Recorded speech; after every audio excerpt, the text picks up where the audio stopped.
我哋常用嘅燈珠會有單色燈、RGB 燈、RGB 燈帶同埋漩渦燈，視乎模型嘅燈光大細、顏色同埋燈效嘅需要。單色燈會有好多唔同嘅顏色，例如有紅、橙、黃、綠、青、藍、紫，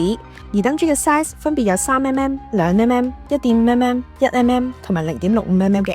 RGB 燈嘅顏色係會通過改變紅、綠、藍3種光源唔同強度同隨住燈效而出現唔同嘅顏色同唔同嘅閃亮效果。燈珠嘅 size 就分別有3mm 嘅3030、2mm 嘅2020、1.5mm 嘅1515同埋1mm 嘅1010啦。而 RGB 燈帶就係由多個 RGB 燈珠喺同一條燈條上面，按住預設嘅程式出現各種嘅燈效，例如彩虹色、幻彩色、漸變色之類。而漩渦燈嘅顏色同閃亮效果係同燈帶一樣嘅，唔同嘅地方就係漩渦燈係圓形狀，配上燈效就會出現旋轉嘅效果。我哋常用嘅 size 有4粒 RGB 燈嘅4位漩渦燈、9粒 RGB 燈嘅細漩渦燈、10粒 RGB 燈嘅大漩渦燈啦。